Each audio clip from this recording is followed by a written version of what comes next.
Aviation for Girls Connect News. I'm June from Washington, D.C. I'm at the College Park Aviation Museum to celebrate Girls in Aviation Day. Today I'll be interviewing some people at this special event.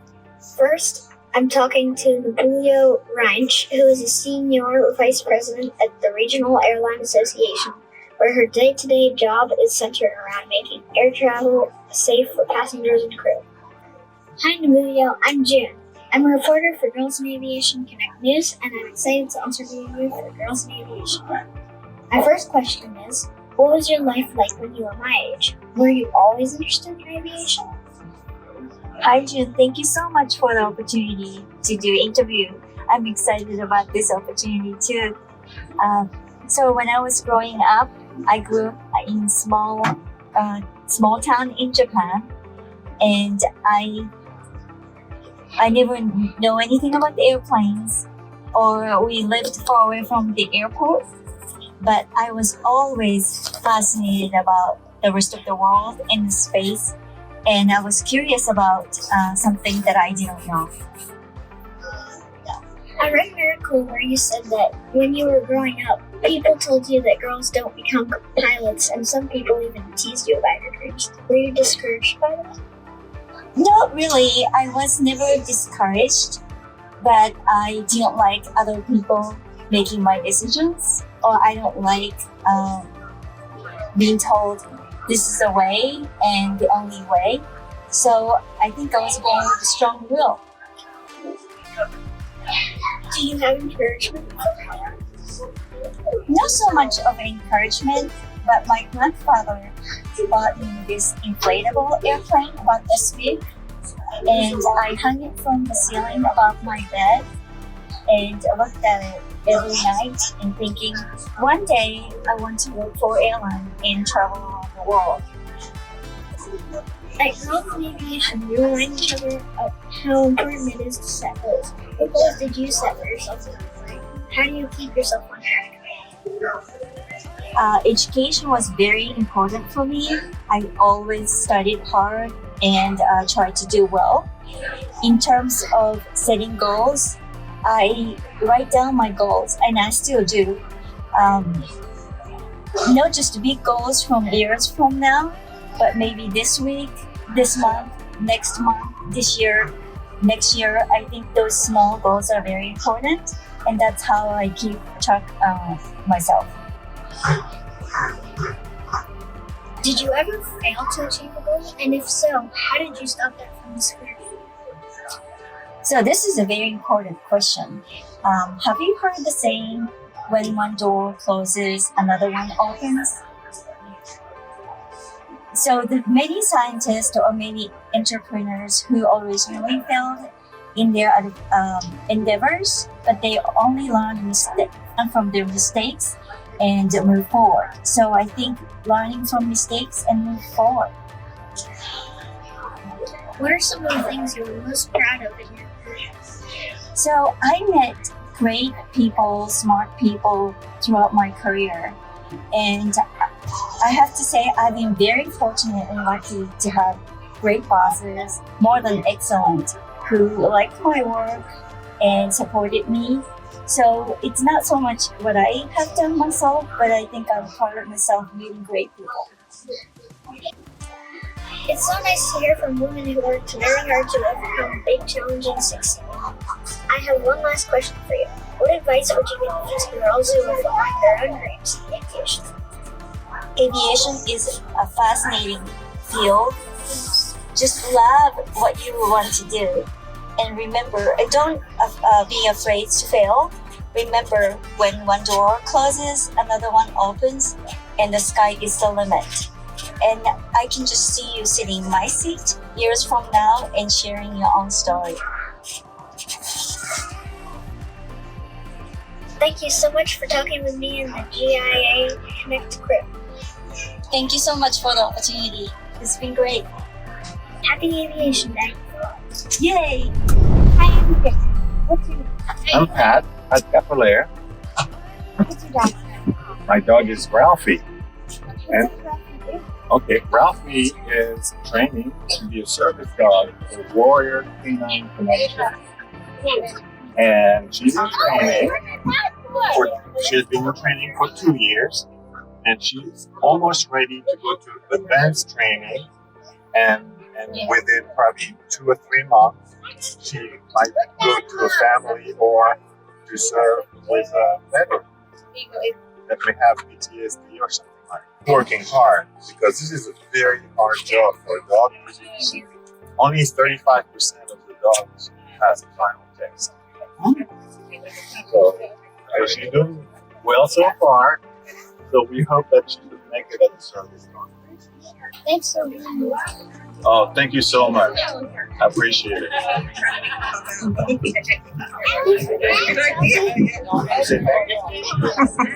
Oh, yeah. My name is Miller, and I am a flight operations NCO. And that's for hydraulics. I'm Lauren, and I am a pilot in the Vacuum 60.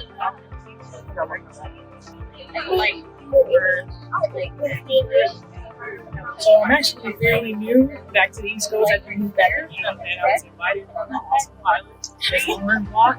And this is actually my first event. I actually enjoy it, so I'm ready to take it to other different women in aviation. Seeing all the young guys like yourself coming out and enjoying touring out there.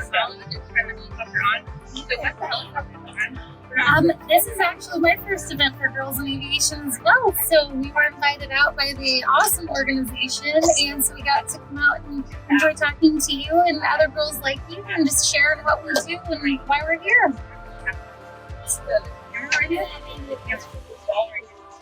I say whatever you like we have a here that was and that's fine. If you want to work in the civilian side, working in the government, you don't necessarily need to wear the stuff. Go from the person. I say every person that's going forward and do whatever tell you. How about you? It's hard to follow up an answer like that. No, absolutely. I 100% agree with Mo. I think that if you have a goal in life, you should absolutely do it. There's nothing that can ever get in your way but yourself. So if you believe you can do it, you can absolutely achieve it. I mean, I fly best. Like, it's kind of crazy, right? But it was something I always wanted to do. I dreamed about it when I was a little girl, and here I am. So if you put your mind to it and you work hard, anything's possible.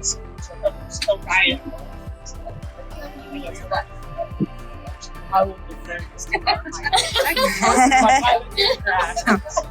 Absolutely. Where do you want to start? Want to start back here? All right, let's check it out. So, this is the cabin for a medevac aircraft. This is where most of the action happens, I will say. Usually in a medical configuration, we would have litters here on the floor. We would have medical equipment all set up in the back. And this is where we would take injured or sick personnel and we would make sure that they have a way to get from wherever they got hurt to the hospital. And our medics are rock stars.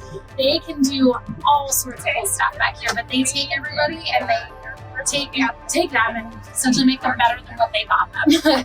But all of that happens back here. So they'll have IV bags hanging from the ceilings. They'll have, blankets. They've got all sorts of equipment to make sure that they're still breathing. They still have a good heart rate, and they're incredible people, and they do a lot of hard work and a lot of training. So really, they're the rock stars. Up here is where they would sit. So we'll have our crew members sitting up here. Typically, our crew chiefs will sit over here. They're our flight mechanics, so they are able to repair our aircraft if anything breaks while we're flying around. Our medic typically sits over there, and then this is their space, so we don't mess with their space too much. But if you want, we can climb up front and we can check it out. Yeah, awesome. So we'll go this way. All right. Yeah, you can split 1 foot there and 1 foot here. Got it? Awesome. And then you can swing your legs over there. There you go. And you put one leg on the other side of that. And then what I'm going to do, I'm going to put this out here, and then I'll jump in the other seat and I'll talk to you all about it. All right. So, This is my part of the house. I'll take my helmet down for it if you want. So first things first, we wear these handy dandy flight helmets. The aircraft is really loud, so we want to make sure that we protect our ears. So our helmets actually are designed to have ear muffs in there, so the ear cuffs, but we also wear what's called CEPs. These plug into our helmet and allow us to hear each other in the radios without hearing the rotor of the aircraft, so all the noise, right? So we always wear our flight helmets, and then put these down here so they're out of the way. All right, so flight controls. So this right here next to your left leg, this is what we call the collective. This allows us to increase the rotor, the pitch in the rotor blades, and allows us to go up or down. So it's kind of like our power lever, if you will. This right here is our cyclic. This allows the aircraft to go left or right or forward or backwards. So it kind of allows us to steer. It's almost like the steering wheel of the aircraft, if you will. The two pedals down on the floor at a straight hover, that controls our tail rotor paddles, and that allows us to go left or go right. And so that allows us to turn and look and see what's around us. Usually we want a crew member with us when we're doing those kind of turns, just so they can make sure our tail rotor is clear so we don't run into anything, so that's kind of important. We have a whole bunch of radios down here. So different radios that allow us to talk all over the place. We have a GPS, kind of similar to what you would use like on your cell phones if you use like Google Maps or whatever. This is kind of like that for the aircraft. So it tells us where we want to go, how far we are, how much time it's going to take to get there. We've got different radios that allow us to talk to ATC or different like airport systems. This radio right here is actually kind of neat. This one allows us to talk to all sorts of national responders. So we can talk to firefighters, police officers, EMS, Coast Guard, you name it. We probably have a frequency form in here, and it allows us to talk at a very long range. We've actually done missions where I've been in Pennsylvania on one aircraft. We've had another helicopter down at the southern part of Virginia, and we were able to talk over that distance on that radio. So it's kind of cool. Let's see. So up here in front of you, those are all of our flight instruments. So these are things that'll kind of help us gauge where we are, how fast we're going. So the one up here on your top left, that's our airspeed indicator. That tells us how fast we're going. The one that's right in the middle with that yellow crosshair, that's called a VSI. So that tells us if our nose is down, if it's up, if we're climbing, if we're descending, if we're turning any direction. And that one's really important, especially when we're flying instruments, because that tells us if we're flying straight level, if we're in a turn. It tells us all of our instrumentation if we're doing an approach, like if we're where we're supposed to be at, because sometimes you can't see it, becomes a little dangerous. Down here in the bottom center, that one tells us our directional heading as far as like a compass direction.